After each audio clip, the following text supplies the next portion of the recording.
Welcome to Glitter and Chaos. I'm your host, Caitlin Mead, licensed clinical professional counselor and registered play therapist. I'm your other host, Kaylee Patton-Dieters, licensed clinical marriage and family therapist. Today we're going to talk about the mind-body connection and how important it is for us to take care of our brains as much as it is to take care of our hearts. Mm-hmm. Yes. And to really focus on how we try to separate them. It's something that I think we're kind of taught as we grow up to separate. You have your physical health and you have your mental health. Mm-hmm. And I think that sometimes that we forget that they are intertwined, and it is hard to kind of pull apart and tease apart, what is my physical health? What is my mental health? How is it? It's that chicken and the egg kind of discussion, I think, in my head of which came first.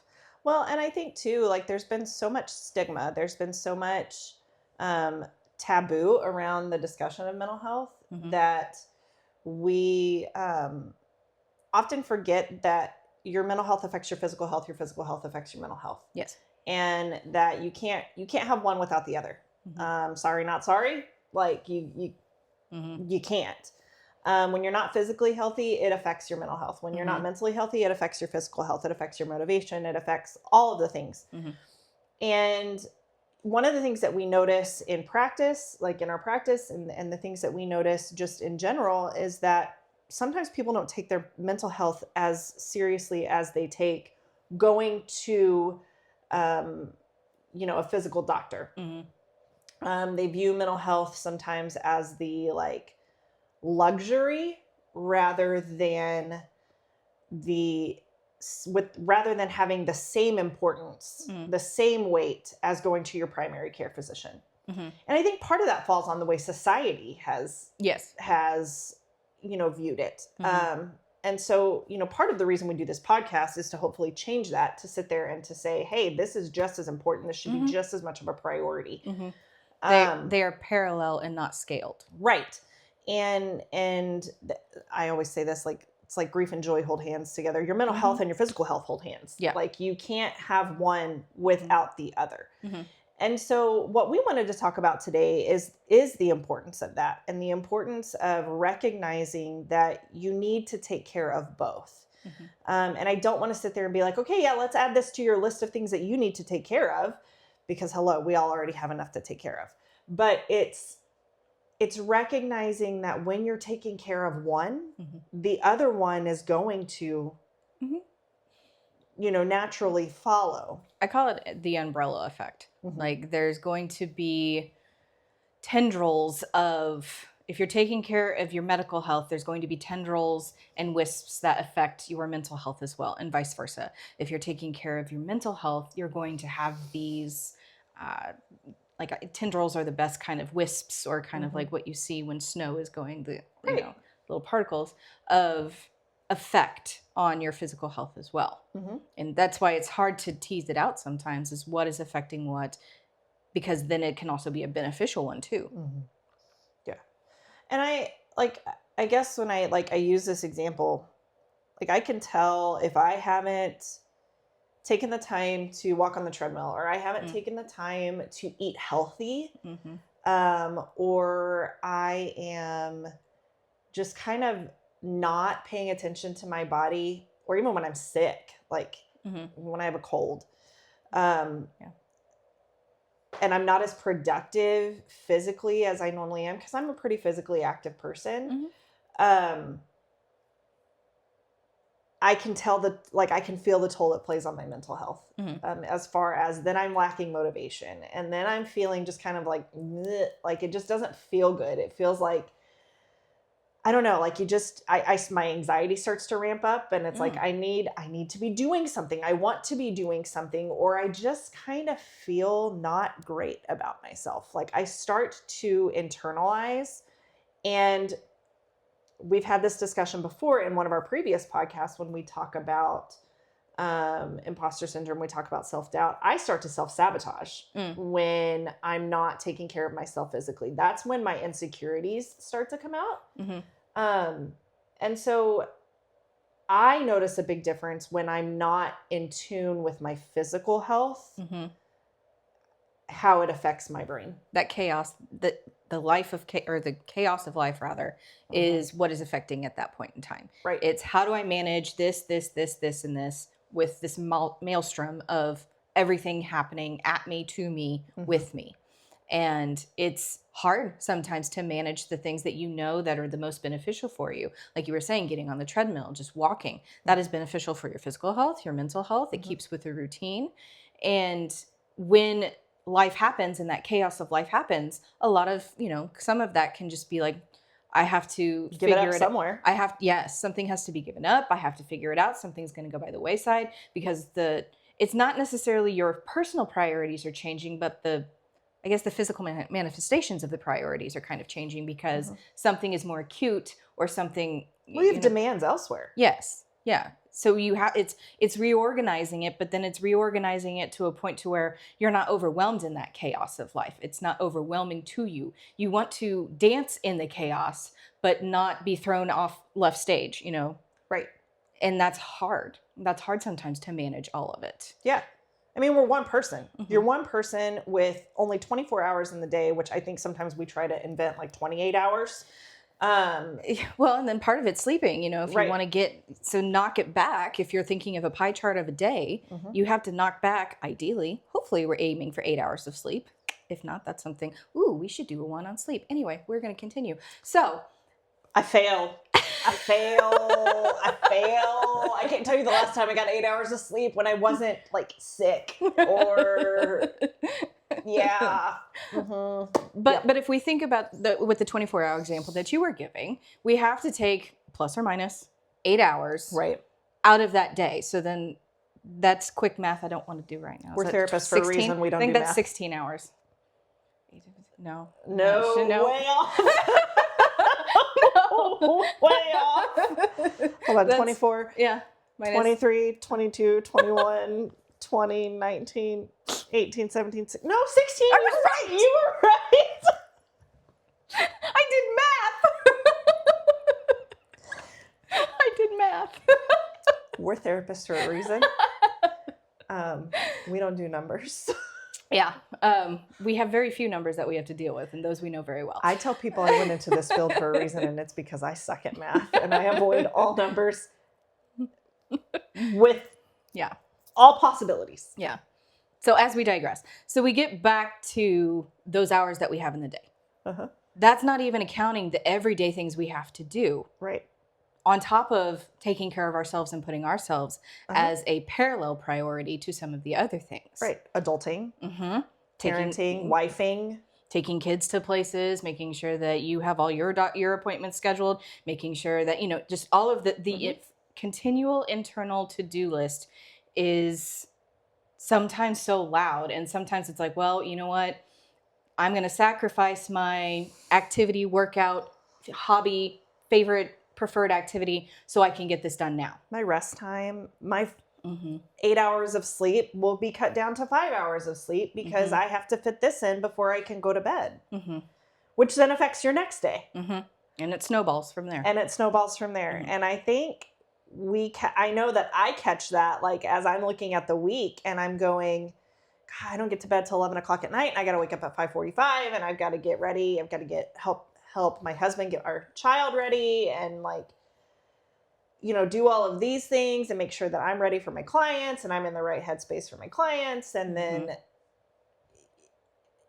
get home and still have to do all of those things. And then by the time you're done getting all of your responsibilities done at home, whether that's dinner, whether that's doing notes, whether that's taking care of your animals, whether that's spending time with your partner, like whatever it is, it's bedtime. Yep. It's bedtime. And maybe you got to work out in there, but maybe also at that point, by the time you get to the point of like, you could work out, you're like, I'm so mentally done that I don't need, like the idea of even moving my body doesn't even sound great. Doesn't even sound great. And then it's, I think, a nice reframe on some of those days. And I know that I not only try to do this with myself and I really try to do it with my clients is looking at what you did functionally that day. Like, so functional fitness, to not underestimate the the functionality of your everyday life and how that is contributing to movement, how that is contributing to mental and physical health. Because, like, so for example, vacuuming. For a lot of people, vacuuming, either you hate it or love it, that's not the discussion here, is the energy level it takes to vacuum.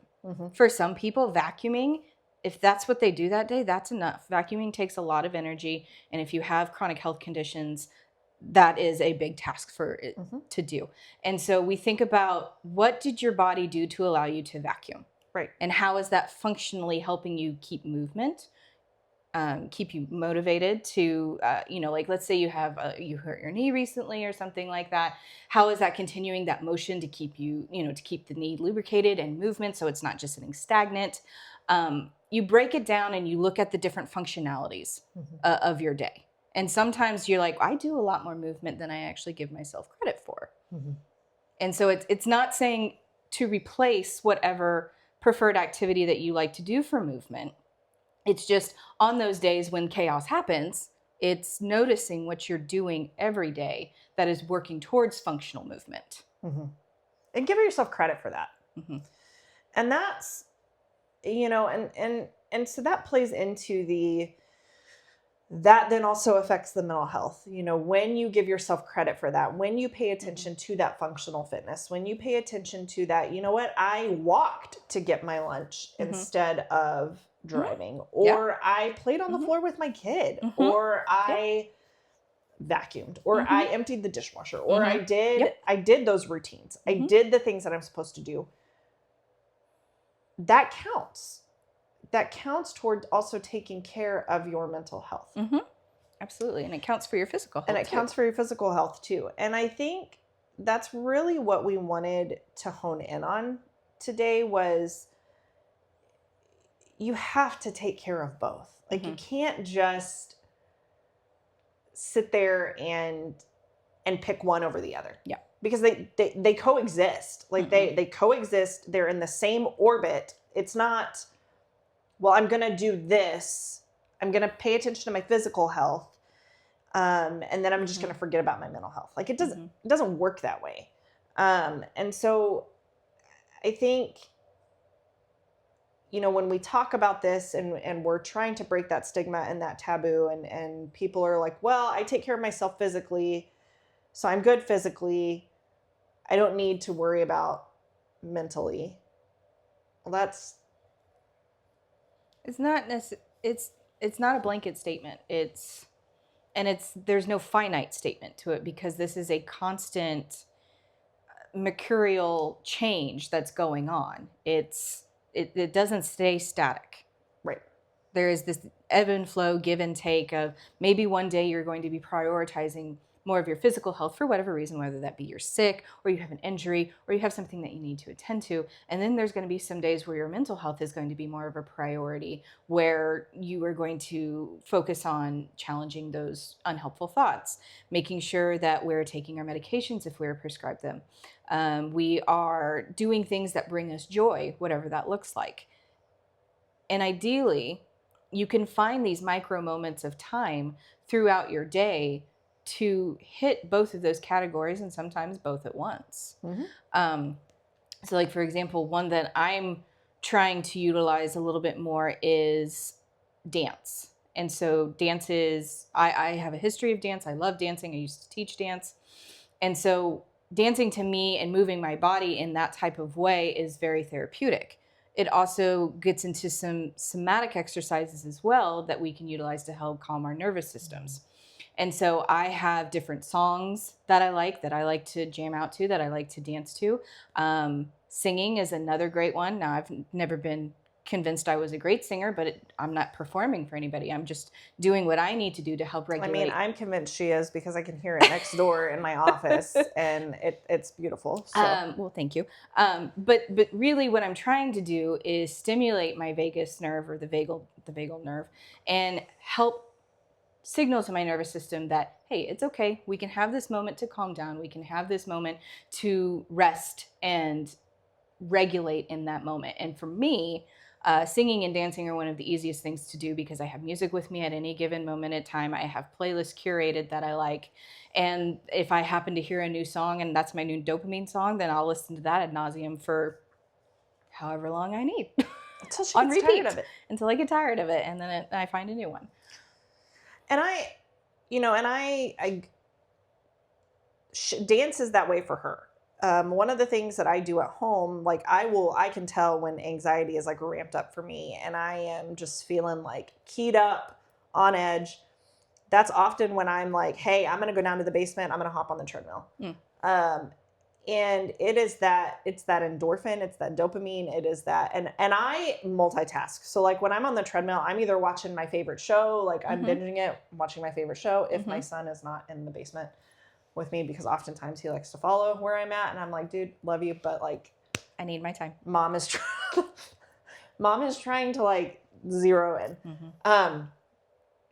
But I will, and sometimes just being on the treadmill and him being down there is good for me too. It's like okay, like this is right in my world.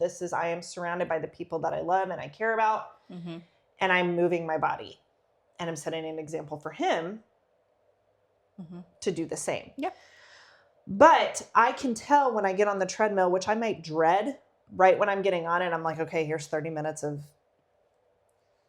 something I don't want to do, but I know that once that 30 minutes is up, I'm going to feel better. And it's amazing that in that 30 minutes, maybe 15 minutes in, I'm already feeling maybe my anxiety level was at an 8 and it's dropped down to a 5. And it starts to keep dropping because it's like, okay, I got my body moving. And I also use that time to process, what can I control? What can I not control? And that's kind of my, like, I will typically, like, if I'm upstairs and I am feeling like I'm spiraling, or I'm feeling like I said, I'm keyed up and I'm on edge, that's usually my go-to, which is like, hey, I'm gonna grab my headphones, I'm gonna go downstairs. But it's bilateral movement too. Yeah. I mean, you see those words more into like the trauma realm and like EMDR realm. So EMDR is eye movement desensitization and reprocessing. But bilateral movement is what is utilized in that type of therapy to help allow the brain to function a little bit better and to calm itself. So, I mean, walking makes perfect sense that you're able to challenge, identify the things that you can control, and just talk through some of the things that you're experiencing. I come upstairs a happier person, which I think my husband is thankful for. And so, like, in those moments, that again is that complexity and that coexisting of the mental and the physical health. And we're not saying that taking care of your physical health is all exercise. That's not what we're saying. What we're saying is your physical health is also getting up and taking a shower, taking care of yourself, as far as meeting your basic needs. But what I want to hone in on too is you visit your primary care doctor. You get checkups there. You're in tune with yourself there.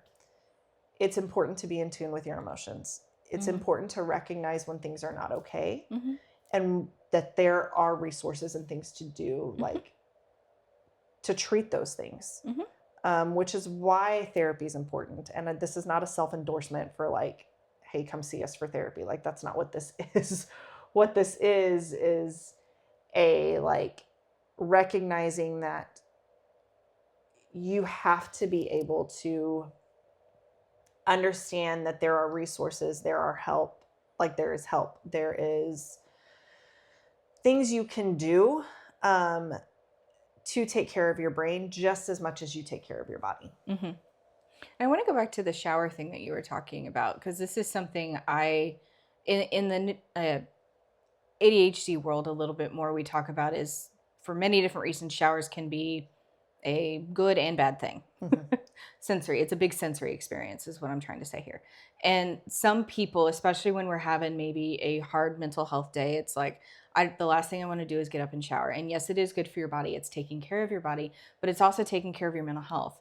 But if a shower is too much for you in that moment, how can we still wash our body? How can we change it? How can we break it down instead of maybe doing a full body, wash down. Maybe we can just focus on Get a wet washcloth. get a wet washcloth. Or we can step into the shower, but maybe we can sit down in the shower. We don't have to stand while we shower. That's not something we have to do. Maybe it's just enough to get in and let the water flow on you for a little bit at a temperature that's comfortable while you sit on the floor. Or if you have a chair in there, you can sit in there. There's ways to adapt. Adapt, yes, and accommodate. Absolutely. And that's the thing too, is like there's no one size fits all. No. What works for somebody mentally and physically might not work for you. You figure out what works for you. Healthy decisions, people, not destructive decisions. Okay. Yes. But you figure out what works for you. What works for Kaylee doesn't work for me. Yeah. Sometimes. And that's okay. But in the end of the day, it's still the same goal, which is take care of the brain, take care of the body. Yes. And then dealing, because sometimes I know, and I even have experienced it myself, is like, gosh, if I could just do this one thing, if I could just get this one thing done. Executive dysfunction is hard sometimes, where it's like, I know I can do the thing. I know I want to do the thing. I'm physically able to do the thing, but I cannot make my brain do the thing right now. I'm not motivated to do the thing right now. There's a lot of different things that are occurring at that time that is preventing me from being able to do the thing that I know will reduce my overwhelm and overstimulation, but I am frozen. And there's, depending on the situation, many different things that are going on in that moment in time. And so it's accommodating of, well, what is something small that I can do that maybe may go towards that goal, or a small step towards the overall completion. And it be enough. Yes. And dealing with sometimes those micro moments of shame and those micro moments of just self-guilt that we're dealing with, instead of just allowing it to completely wash over us, that I can't do this simple thing. I can't do this one thing. I think sometimes you and I both have the tendency to be like full send. Like, if I'm going to go, I'm going all the way. I'm going full send. Like there's no micro moment. It's, I'm doing this and I'm doing it all the way. Like we either go big or we go home. And we don't celebrate or pay homage to the micro moments. To the small attainable goals that get us to that big goal. And I'm just as guilty of it, because it's like, okay, here's big picture. And I've got to like full speed ahead, bulldoze, get it done, complete the big picture. And once I complete the big picture, I'll feel good. I look at it kind of like weight loss. Once I lose the last 5 pounds, I will be satisfied. But is that truly motivating for you? Right. And why can't it just be like, hey, I did this. I should celebrate that. I should be happy that I did that and got to this point. I'm still working towards that goal. That should feel just as good. That should be just as celebrated as reaching the big goal. Finding like you said, the short-term goals that you want to accomplish that do move towards the larger goal at hand. But then it's also finding what is motivating to you. Like you said, what's motivating to one is not motivating to the other. And it's you have to find what it is specifically for you. And I know I've had this conversation with multiple different people in and out of the therapy room regarding, just because somebody else says it's motivating for them does not mean you are less than or different or weird if that does not motivate you. Right.